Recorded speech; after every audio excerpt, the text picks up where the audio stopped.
Hello, this is Dr. Greg Parsons, and I'm here with the fourth of a series of presentations on the TSLG model. That stands for the two-stream literature gap model. And this particular presentation is going to deal with the methodology portion of the model. Now, if you haven't seen the prior three videos, they're highly recommended because they set the stage for moving into the methodology stage. So, as you know, and have heard before, we generally develop a 5-chapter dissertation: introduction, literature, methodology, results, and summary of findings. This presentation is going to deal with chapter 3, the methodology section. And this section comes after the prospectus stage is completed and a committee has been assigned. And now we're going to take the literature and the gap and the bridge that were previously developed as the prospectus, and then start developing the methodology, which will test the logical bridge that you've presented in the gap and bridge section. We'll develop the methodology which will be used to collect data, analyze the data, and test the data to see whether your logical hypotheses are actually true or not. Okay, so these all tie together: the dissertation, the chapter, the stage, the proposal stage of the model, as well as questions 5 and 6 of the prospectus template. Okay, so as I said, generally the prospectus template is partially complete, at least through sections 1 through 4, before you move on to the next stage.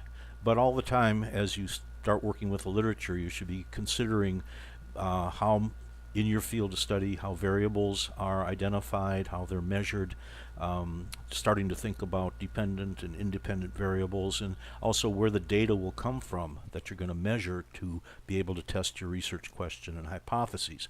So the dissertation layout, the TSLG model, and the prospectus template all tie together in addressing the issues of methodology and where it comes from. So what do you do first? Okay, you've finished your prospectus, you have your committee, and now you want to get started on the next section. Well, of course, you need to have a gap that's been clearly defined through the literature streams. This is part of your advisor's responsibility, is to make sure you're on solid ground before you move further ahead, that you've got your terms defined clearly and supported with literature, that your literature streams have been focused down onto something fairly narrow that you're able to deal with, okay, that the literature streams come together, that the bridge that you're proposing, the gap in the bridge, actually makes sense, that people would agree, okay, this is a good area to work because you've identified two things that are really referring to the same concept, and if they are synthesized, you'll be able to come up with some new ideas that will be of value to the theoretical basis in the field that you're working in. The bridge, again, that's kind of the proposed logical connection between the two streams of literature, has to be carefully defined, because that's going to be the basis of how you set up your research questions and how you develop your hypotheses. Without this, again, there's no point in trying to go further into the methodology, because this is the foundation that the methodology is built upon. So, for example, here we using an example from leadership. ILTs are implicit leadership theories, and we're saying that the followers' perception of what they think a leader should be, or what kind of traits they should have, or how they should behave, those can actually be changed by leaders with a high emotional intelligence. So ILT is a body of literature. EI, emotional intelligence, is another body of literature, and these then are going to become the two streams of literature that get combined to a logical conclusion, that leaders with higher EI are going to be more able to change followers' implicit leadership theories. That's the hypothetical question that we'll be dealing with. So this is the bridge that ties the two together.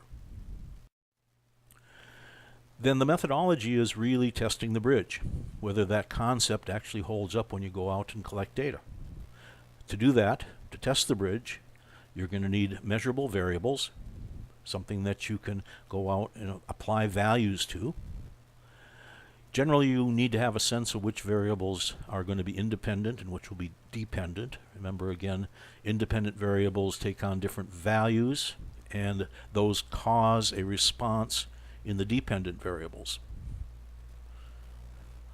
You'll need some method of collecting the data, some sort of an instrument that measures the values that the variables can take on. You'll need to have a sample that you're going to be able to collect. It has to be of a, depending how many variables you're looking at, appropriate size. And your sample has to be random. Okay. Again, your methodology classes should talk about those things, and your methodologist on your panel will help you make sure that you're satisfying these particular requirements. But again, these are things that are necessary to complete the methodology section of the model. You're then going to need to take your research questions and put them in a proper form. You've all heard of the null and the alternative hypotheses. That's the form we generally use to develop testable hypotheses. And then you'll also have to look at what type of an analytical technique you use. A lot of people say, well, I'm going to use SPSS. SPSS has a whole variety of different techniques that can be used. And again, your methodologist will help you choose the appropriate ones, whether it's going to be factor analysis or regression analysis or correlation analysis, and the particular tests that are going to be used to look at the statistical significance of those. Okay, but in the end, before Chapter 3 is complete, you will need to have all these filled out.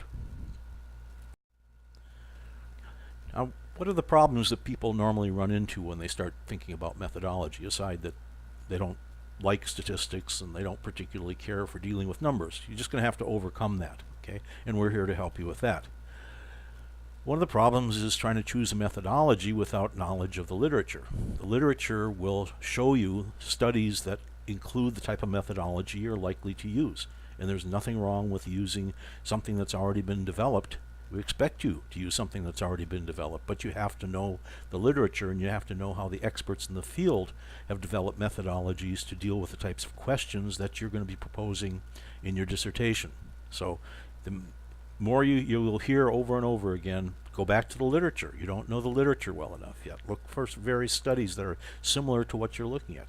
Also, a good choice is to go into the ProQuest database in the KU library and choose dissertations. There's a selection that you can do that only pulls up theses and dissertations, and you can see what other doctoral students have done in terms of methodology of the type of questions that you're investigating. So you got to be pretty knowledgeable about what you're doing, and the literature provides the knowledge in that area. So reading more, going back, looking for more articles, looking at the other dissertations is a good way to solve this particular problem. Another problem is failing to narrow the topic down. Okay, many times people are just dealing with very wide bodies of literature, or streams of literature, or rivers of literature, and they think they can work with something that has thousands of variables or thousands of different interpretations. So part of the reason you'll hear the response, you need to define your terms, is the terms many times turn out to be variables that have to be very specifically defined as to what you're trying to investigate. What are you actually trying to measure? So a lot of times you'll hear us say, go back to the literature, narrowing it down. You've got too much on your plate here. You'll never be able to show the relationships between these things because you have too many of them. So narrow it down, simplify what you're trying to do, and then you'll be able to develop the appropriate methodology. And finally, where is the data going to come from eventually? There's a number of different sources you can go to. You can go to a survey approach. Some people use SurveyMonkey. If you have an organization that may be willing to let you distribute a questionnaire, there's direct observation, there's experimentation, and there's also secondary data sources. The Census Bureau, for example, provides public access to the data that they've collected. The World Bank, Bureau of Labor Statistics, have all huge databases of information that can be applied to a particular type of study. So although we tell people don't worry too much about it in the initial stages of your model, okay, eventually you're going to have to start thinking, if I try to pursue this particular line of reasoning, if I pursue this particular approach and methodology, where is the data going to come from that I can crank through the statistical package? Okay. So start thinking about that fairly early on, because eventually you're going to have to be able to measure your independent variables, and you're going to have to come up with a measure of your dependent variables, so that when you put them together, you actually end up with a statistically testable result. So you have to realize also that sometimes you run into difficulties where your questionnaires don't really capture the information that you're trying to test. So that's another issue. Going through a little example may help flesh this out a little bit. So this is taken from an article, do similarities or differences between CEO leadership and organizational culture have a more positive effect on firm performance? Tested competing predictions. This is a fairly recent article from the Journal of Applied Psychology in 2016.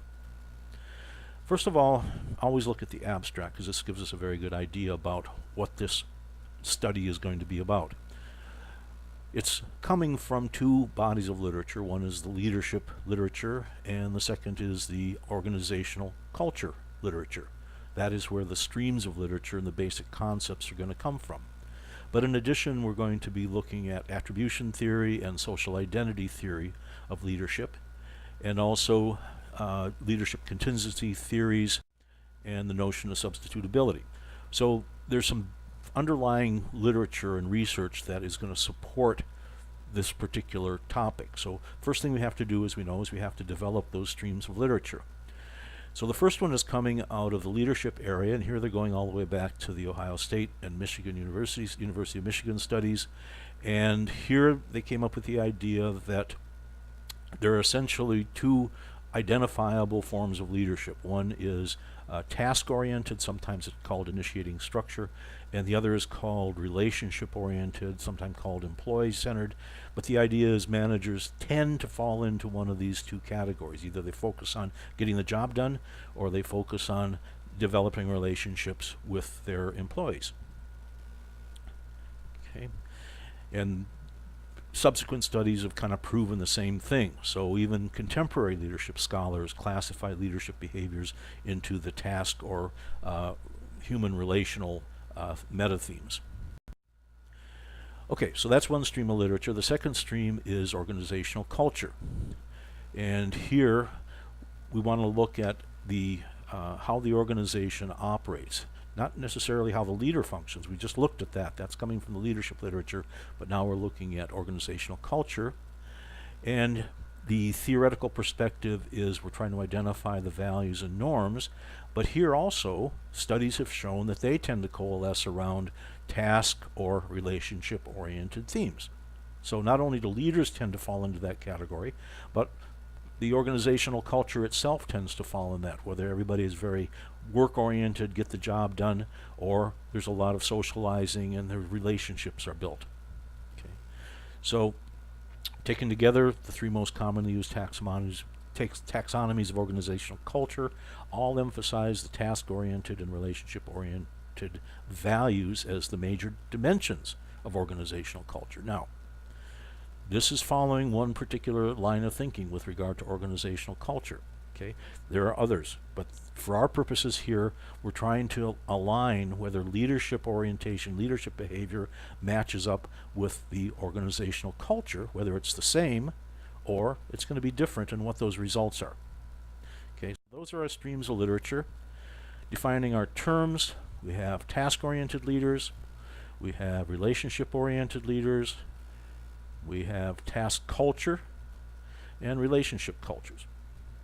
Okay, so those are the four major terms. Now, to build the bridge, we are going to see whether the leadership style and the organizational cultural style, whether they're similar, whether they're both task-oriented or both relationship-oriented, or dissimilar, where leadership is task-oriented, the culture is relationship-oriented. And we're going to see what the results are. Okay?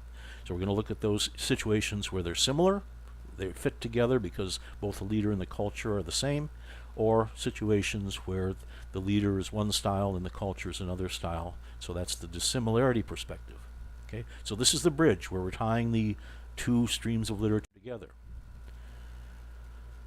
The variables, remember we have to identify variables, and as you'll see these are very close to what the definition of the terms are. The variables are also associated with a particular instrument, particular data collection instrument. For task leadership, we're going to be using the LBDQ number 12 questionnaire, and we're going to be using the same questionnaire for relational leadership. For organizational culture, that variable, we're going to be using the OCP instrument. For firm performance, which shows what's the effect of similar or dissimilar fit between leadership and culture, we're going to use a return on assets over 9 months following the survey administration. And finally, there are some control variables, the firm's size, length of tenure of the CEO, and a number of other things that are identified here. So these are all important things that are going to, again, have to be mentioned and addressed in the methodology section. So from there, we're ready to pose a hypothesis. So hypothesis number 1 is positing when levels of task leadership and task culture are similar, okay, the leaders and the organizational culture are the same, they're both task, or they're both, in this case, they're both task, then the firm performance will be higher, okay, based upon the return on asset measurement. Hypothesis 2 says if relational leadership and relationship culture are similar, they're both happening at the same time in the same place, then firm performance will be higher. Hypothesis 3, now it says when task and culture are different, then firm performance will be higher than when they're similar. And hypothesis 4 says when levels of relationship, leadership, and culture are dissimilar, firm performance will be higher than when the levels are similar. Okay, so going from the main question to the hypotheses is kind of a reduction and a refinement that allows now these to be tested statistically to see the level of results, whether the combination of similar culture and style will drive firm performance higher, not make a difference. So now we got all our variables to measure. In this case, the leadership and culture are going to be used as independent variables, and the return on investment, the return on assets, the performance will be the dependent variable. The data source is going to be coming from 114 CEOs and 324 top management teams. This was specified in the abstract. In the paper, they explain a little bit more about where the data was coming from. And again, the methodology you say will have to explain. Your methodology section will have to explain where the data is coming from, and you haven't collected the data yet, so you can't really say what your response rate is, but you do have to specify where it's coming from and that you do have approval. You will have approval to be able to gather the data. Then they specify what the technique is that they're going to use. They're going to start out looking at the data with a one-way analysis of variance. Then they're going to do some checks to make sure the data is normalized using studentized residuals. And then we're going to create groups out of the data. And finally, they're going to use hierarchical regression in the SPSS package to look at the ultimate results. Okay. So this part again is going to have to be included. You're going to have to know what you're going to do in the methodology section. Will this ever change? Yes. This is just you're attempting to get as far as you can without actually having collected the data and knowing what you're going to end up with. Do you have to go back and rewrite some things? Sometimes you do. We avoid rewriting the entire methodology and the hypotheses because that would be kind of cheating. You're not going to change the hypotheses to fit the data that you collect. But on the other hand, sometimes the types of analysis you need to do may be different than what you expected. So this is kind of a lot of stuff packed into one presentation, but just to review quickly, Chapter 3, that's the same thing as the methodology section of the TSLG model. It's required to complete the proposal stage. So we have Chapter 3, that's the dissertation. We have Stage 2, that's the proposal from the model. The methodology chapter is going to be built upon the literature streams and the gap and the bridge that have been already approved. Okay, so you're working with solid foundation before you start methodology. The things that you need to develop the methodology are terms, specifically defined terms, the variables and the measures, and there's going to be a close connection between terms and variables. The data sources, where's the data going to come from? And an instrument that you're going to use to be able to collect the data. You don't go write your own survey questionnaire. Use something that's already been validated. And finally, you're going to need to establish the plan to analyze the data once you've got it.